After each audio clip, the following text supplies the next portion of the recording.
उत्तर के एक छोटे से गांव में रातें कभी भी साधारण नहीं होती थी। जैसे ही सूरज डूबता, सन्नाटा ऐसा छा जाता मानो जमीन ने अपनी सांसें रोक ली हों। हवा ठंडी होती, लेकिन उसके झोंके किसी कराह की तरह लगते, जैसे जंगल के पेड़ अपनी शाखाओं से रहस्य फुसफुसा रहे हों। गांव के बुजुर्ग हमेशा कहते थे, यह जगह इंसानों की नहीं है। सदियों से यहाँ आत्माएं, अजीब परछाइयाँ और अनजानी चीजें भटकती हैं। लोग इन बातों को मजाक समझकर बच्चों को डराने वाले किस्से मानते थे, लेकिन असली खौफ तब शुरू हुआ जब गांव ने खुद उसे महसूस करना शुरू किया। कुछ महीनों से गांव में अजीब घटनाएं घटने लगी। रात ढलते ही सुनसान पगडंडियों पर किसी के कदमों की आहट गूंजती, जैसे कोई अदृश्य साया पीछे पीछे चल रहा हो। गांव की तंग गलियों में आधी रात को दौड़ने की आवाजें सुनाई देती, मगर बाहर निकलने पर कोई नजर नहीं आता। कई बार खेतों के बीच सफेद साया झूलता सा गुजर जाता और ठंडी हवा अचानक से किसी के कान के पास फुसफुसाती, मानो कोई बेहद पास खड़ा हो और नाम लेकर बुला रहा हो। पहला हादसा एक किसान के साथ हुआ। उसने अपनी पत्नी से कहा था कि गेहूं की रखवाली करनी है, इसलिए वह रात को खेतों में ही रुक गया था। मगर सुबह जब उसकी पत्नी सुबह उसके लिए खाना लेकर खेत पहुंची, तो नजारा ऐसा था कि उसकी चीख निकल गई। किसान जमीन पर बेसुध पड़ा था, चेहरा सफेद, आंखें फटी हुई और ऐसा लगता था मानो उसने किसी ऐसी चीज को देख लिया हो जिसे इंसानी दिमाग समझ ही न पाए।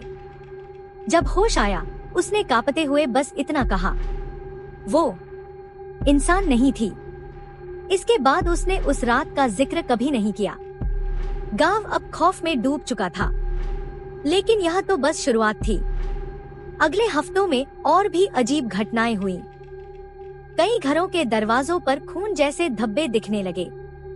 किसी जानवर का शव नहीं मिला, लेकिन दरवाजों पर ताजे लाल निशान चमकते रहते। औरतें बच्चों को घर से बाहर निकालने की हिम्मत तक नहीं करती। मर्द भी रात ढलते ही दरवाजे कसकर बंद कर लेते, मानो कोई अदृश्य ताकत बाहर घूम रही हो।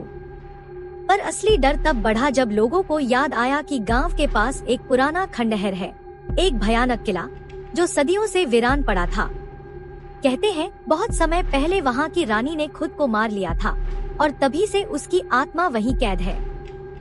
किसी ने भी रात के वक्त उस किले का रुख नहीं किया, लेकिन अब हर किसी को लगने लगा था कि जो सफेद साया गांव की गलियों और खेतों में भटक रहा है, उसका रिश्ता सीधे उसी किले से है।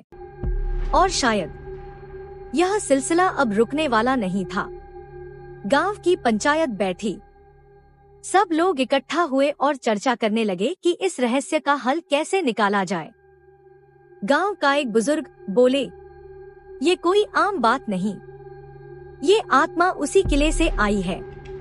हमें पता लगाना होगा कि ये कौन है और क्यों हमारे गांव पर हमला कर रही है। गांव के 3 नौजवान तैयार हुए। ये तीनों बहादुर माने जाते थे। उन्होंने निश्चय किया कि आज की रात वे मिलकर उस किले तक जाएंगे और देखेंगे कि असलियत क्या है।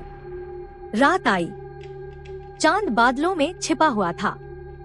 ठंडी हवा ऐसी लग रही थी मानो हड्डियों को चीर रही हो।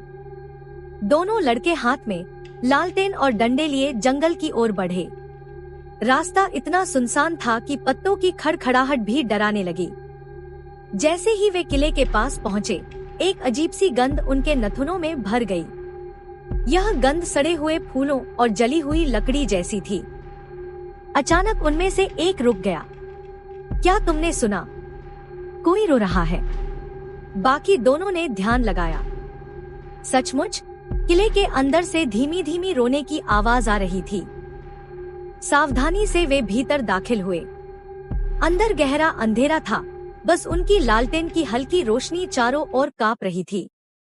जैसे ही वे दीवारों को टटोलते हुए आगे बढ़े, हवा अचानक तेज हो गई। लालटेन बुझने ही वाली थी, तभी उनके सामने वह दिखाई दी। सफेद कपड़ों में लिपटी एक औरत। उसके लंबे काले बाल जमीन पर रेंग रहे थे। हर बाल ऐसे हिल रहा था मानो अपनी मर्जी से सरक रहा हो।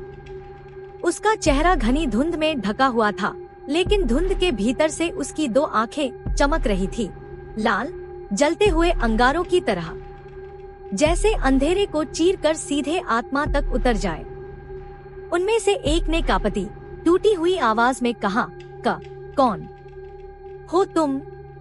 कोई जवाब नहीं, बस उसके होंठ धीरे धीरे हिले और एक ठंडी कराहती हुई सांस जैसी आवाज निकली, मानो हजारों जीरे एक साथ घसीट रही हों।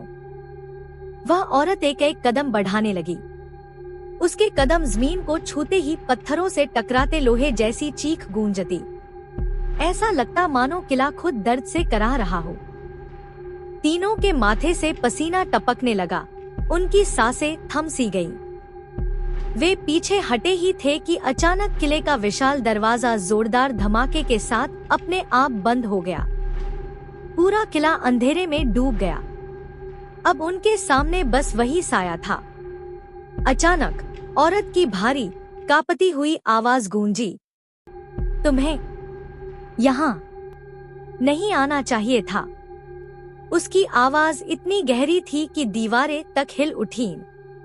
हवा में एक सड़ी हुई गंध भर गई और उन्हें महसूस हुआ जैसे उनके गले पर किसी ठंडी उंगलियों ने कसकर पकड़ लिया हो।